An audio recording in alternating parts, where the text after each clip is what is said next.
Halo, apa kabar semuanya? Bertemu lagi di materi kita hari ini ya, berkaitan dengan produk bersama dan produk sampingan atau joint product and by product. Nah, ini adalah sebuah metode ya yang biasanya digunakan pada sebuah perusahaan manufaktur yang memiliki multi produk ya. Jadi satu proses produksi yang pada umumnya dapat menghasilkan lebih dari satu jenis produk gitu ya.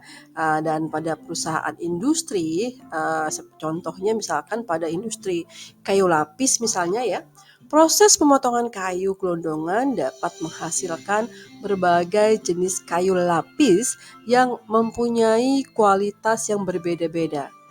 Nah, di samping itu juga biasanya ini akan menghasilkan serbuk gergajian yang mempunyai nilai ekonomi juga gitu ya. Jadi perusahaan yang mempunyai produksi satu produk ya dan akan menghasilkan produk yang lain ya, itu biasanya akan menggunakan metode produk bersama ya, pembebanan biaya produk bersama.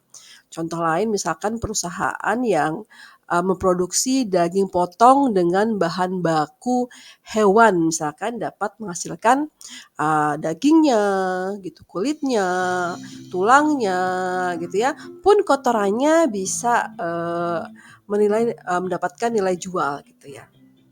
Oleh karena itu kan berarti kita harus setiap produk tersebut harus kita bebankan biaya ya yang bisa dinikmati bersama dalam proses produksinya. Jadi persoalan yang timbul itu adalah akibat proses produk yang dihasilkan itu akan menghasilkan lebih dari satu jenis produk gitu ya. Jadi pada saat kita memproses produksi satu bahan itu bisa menghasilkan berbagai macam jenis produk seperti tadi ya, perusahaan yang produksi daging potong itu kan ada menghasilkan beberapa jenis produk akhirnya. Ada daging, kulit, tulang, kotoran pun bisa menjadi nilai jual gitu. Oleh karena itu maka proses produksinya ini yang dilakukan sekaligus ini maka akan dikeluarkan ya, lalu akan diserap oleh seluruh produk gitu. Nah, biaya yang dikorbankan tersebut disebut biaya bersama atau joint cost ya, joint cost.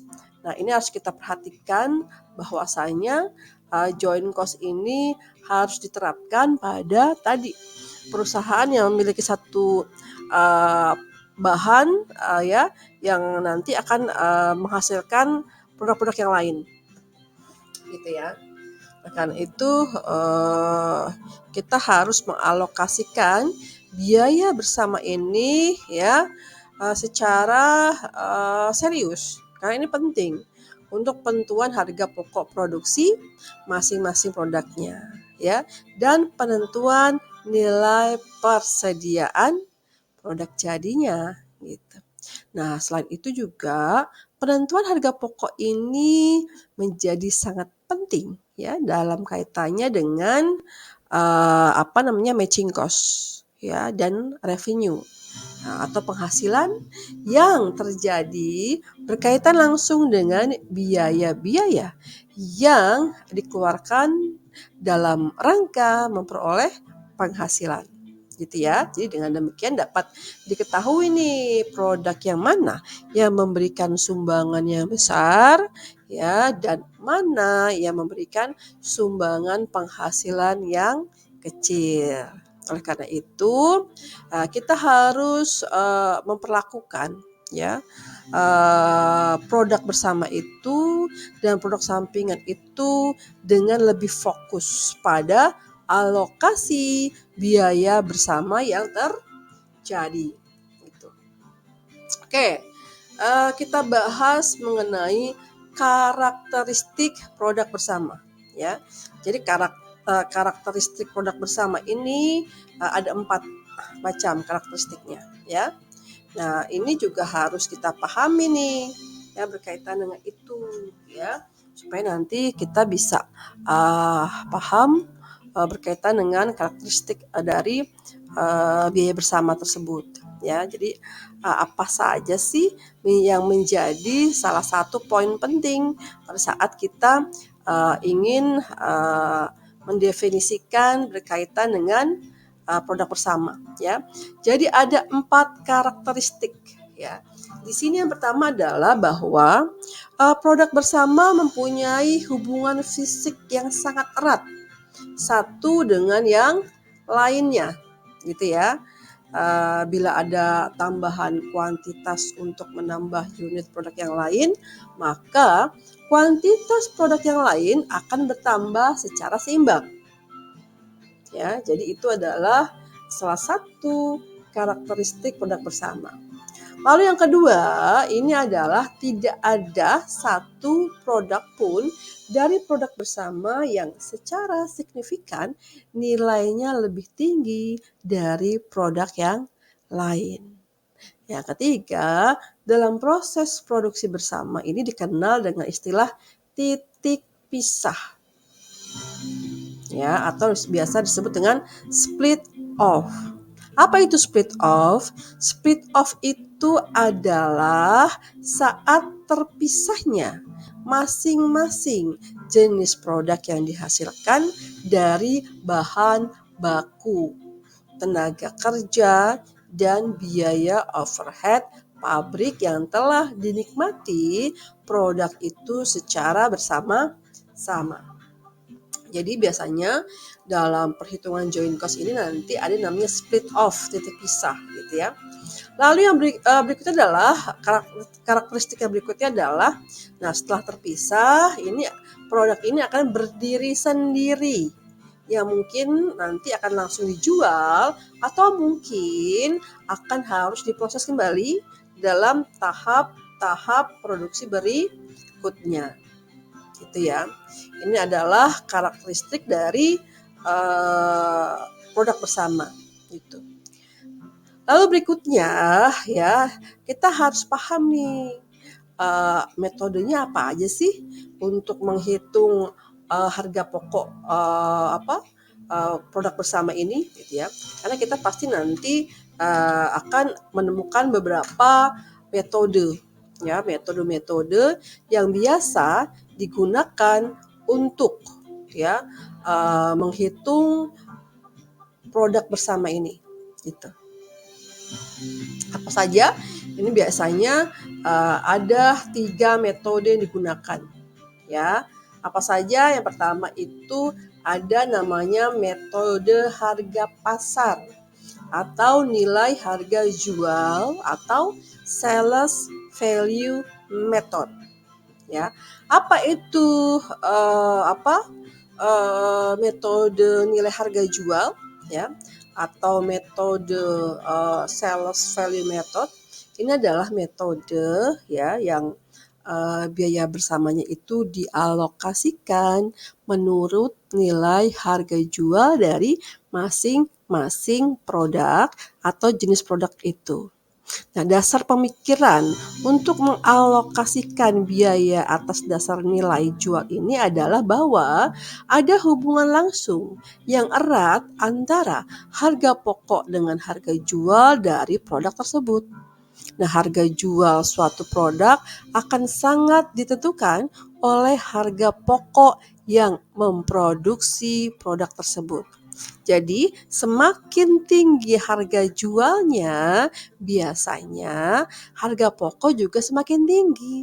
Oleh sebab itu, biaya bersama ini sudah selayaknya lah dialokasikan atas dasar harga jualnya. Itu adalah metode nilai harga jual. Tapi dalam metode harga jual ini ada kelemahannya, gitu ya, bahwa jika produk tersebut tidak ada harga jualnya, ya, atau tidak ada harga pasarnya, ya, ini untuk mengatasi kelemahan tersebut biasanya digunakan pembanding produk yang mempunyai kualifikasi yang sama dengan yang dihasilkan. gitu ya. Dan ini biasanya metode ini sering sekali digunakan dalam menghitung biaya bersama. Ya, dan ini menjadi metode yang paling populer dibandingkan metode unit kuantitas dan metode harga pokok per unit. Gitu. Nah, kita langsung saja ya akan membahas contoh kasus ya bagaimana kita menghitung ini ya harga produk bersama ini ya berdasarkan metode dari metode dari harga nilai jual ya. Tunggu sebentar.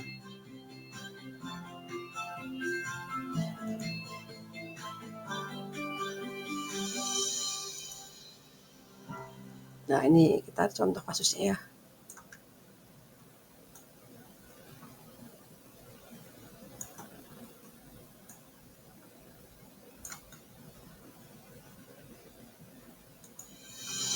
Kita perbesar dulu supaya kelihatan.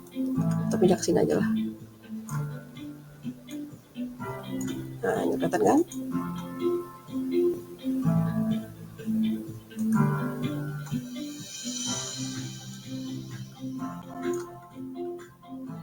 Oke, kita bahas contoh dari metode harga pasar atau nilai harga jual atau sales value method ya. Di sini kita lihat contohnya bahwa PT Budi Harapan Nusa memproduksi 3 jenis produk ya. Nah, proses produksi dari ketiga produk tersebut merupakan produk bersama, sehingga biaya yang terjadi merupakan biaya bersama, gitu ya. Nah, di sini kita lihat ada data produksi bulan Maret, gitu ya. Apa saja? Di sini ada jenis produknya. Ada X, ada Y, dan ada Z, gitu. Di sini keterangan, ya. Lalu di sini ada jumlah unit yang diproduksi. Untuk X, jumlah unit yang diproduksi adalah 60.000. Untuk produk Y 64.000. Untuk Z itu produknya adalah 40.000 unit, gitu kan. Nah, lalu di sini juga ada nilai harga jual per unit saat split off, saat pisah ya, saat pisah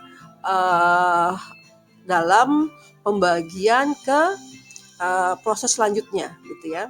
Jadi split off itu adalah terpisahnya macam-macam produk ini dari biaya bahan baku, tenaga kerja, dan BOP-nya. Itu ini nilai harga jualnya adalah 6 rupiah, 6 rupiah ini, ya. Ini ada 5 rupiah dan ada 7 rupiah, gitu. Nah, untuk totalnya kita bisa kalikan ya jumlah unit yang diproduksi dengan nilai harga jualnya, gitu ya. Jadi nilai jumlah unit yang diproduksi 60.000 kita kali dengan harga rupiahnya 6.000, ini dapat 360.000. Pun sama yang Y dan Z sama ya. Nah, lalu kita ada keterangan sini total biaya terdiri atas bahan baku. Bahan baku di sini adalah 350.000. Upah langsung di sini 100.000 dan biaya overhead pabrik adalah 78.000. Jadi total biayanya itu kalau kita jumlahkan adalah 528, gitu. Nah, tugasnya ya atau isunya adalah kita harus mengalokasikan biaya-biaya tersebut pada masing-masing produk, gitu. Jadi berapa nih biaya pada X ya, pembebanan biaya pada produk X, Y dan Z, gitu ya. Oke, di sini kita bisa hitung ya untuk mengalokasikan ya total biaya tersebut ke masing-masing produk. Kita tinggal saja nih ya jumlahkan semua total biaya ya, baik itu X, Y, dan Z. Berapa total biaya X? Biaya X adalah 360. Nih, 360. 360 nih. Tuh. Kita masukkan sini. Y berapa? Y ini 320. 320 ya. Tunggu. 320 ini kan. Ini. Tuh. Terus Z berapa? Z 280. Ini Z. 280. Kita jumlahkan menjadi 960.000. Gitu ya.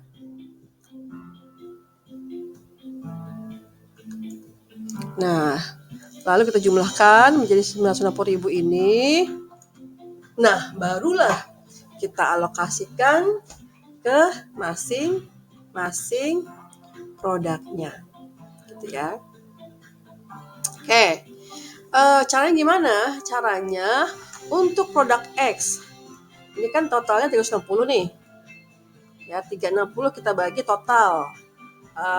Jumlah semua produk 960. Jadi 360.000 ya kita bagi dengan 960.000 gitu ya. Tuh. Ya. Baru kita kalikan dengan 528.000. Dari mana? Dari sini. 528. Maka kita dapatkan 198.000 untuk X. Y berapa? Ya sama ya. 320.000 nih. Y ya. Kita bagi dengan 960. Kita kali 528. Jadi 176.000. Untuk Z pun sama. Z totalnya berapa? 280. Nih, 90. Ya, kita bagi 960. Kita kali 528. Jadi 154.000. Kita total nih. Semua, ya. Coba kita totalkan semua ini. Antara X sampai dengan Z. Itu kan sama tuh. 528 ya. Dan ini pengalokasian masing-masing produknya adalah ini. Dan totalnya nanti harus sama nih. Ya, berkaitan dengan jumlah bahan baku, tenaga kerja langsung dan biaya overhead pabrik itu 528. Itu. Ya.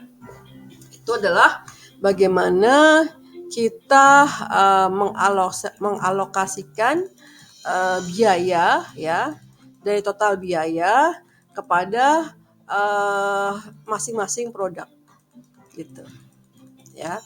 Nah, ini kalau kita menggunakan metode harga pasar atau nilai harga jual gitu. Lalu bagaimana nih kalau kita misalkan menggunakan metode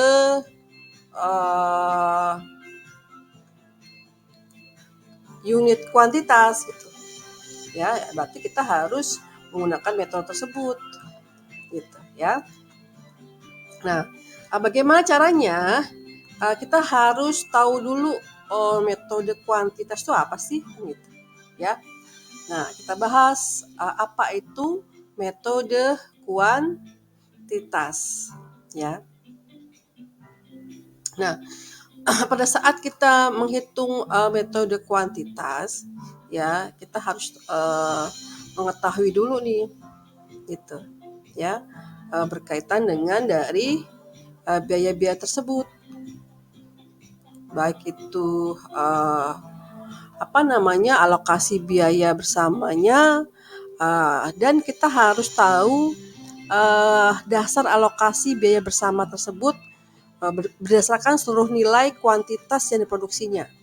Jadi kalau metode kuantitas ini dasar biayanya adalah jumlah seluruh nilai kuantitas yang diproduksi. Itu untuk masing-masing produknya. Dan satuan kuantitas yang dimaksud ini adalah seperti unit, kilogram, ton, buah, biji, meter, dan sebagainya. Karena dia memang berdasarkan kuantiti unitnya, ya. Jadi lebih kepada kuantitatif unit method. Gitu.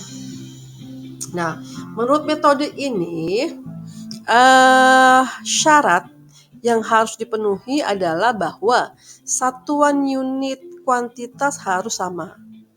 Itu bila satuan kuantitasnya tidak sama, ini akan ditemui kesulitan ya dalam mengalokasikan biaya tersebut.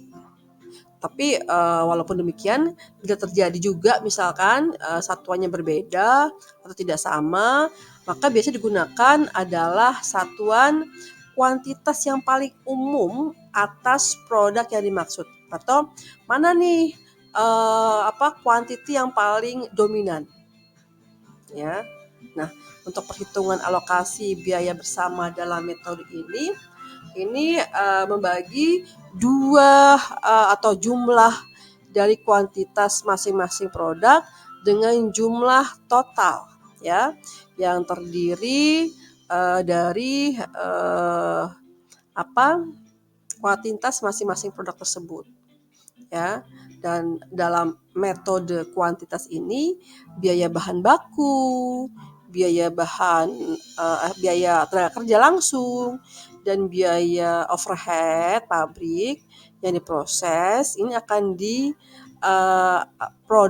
dihasilkan produk yang sama, gitu ya. Maka akhirnya kita bisa menghitung lebih lanjut nih harga pokok per unitnya supaya tetap sama, gitu. Oke, kita akan lihat contoh kasusnya ya. Contoh kasus dari perhitungan biaya berdasarkan unit, ya, atau berdasarkan kuantitas.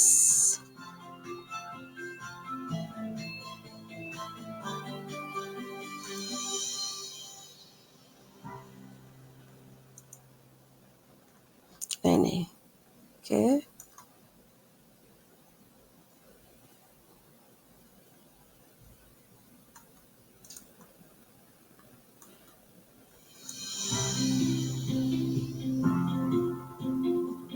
Agak buram ya.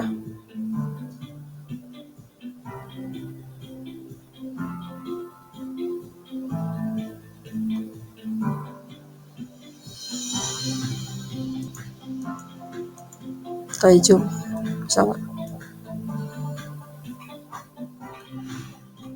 Oke, kita ambil contoh dari contoh terdahulu ya.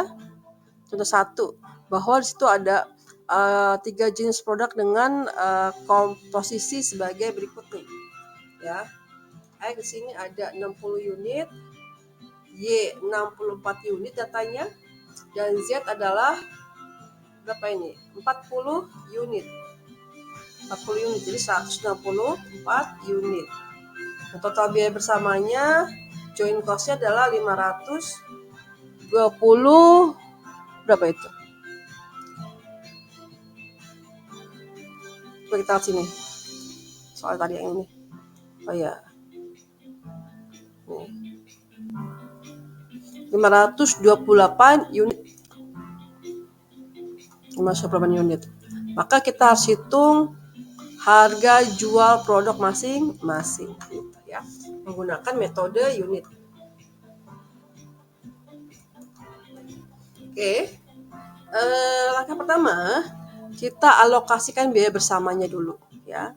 Di sini untuk produk X ini 60.000 kita bagi dengan 164.000 dibagi dengan 528 ribu ya.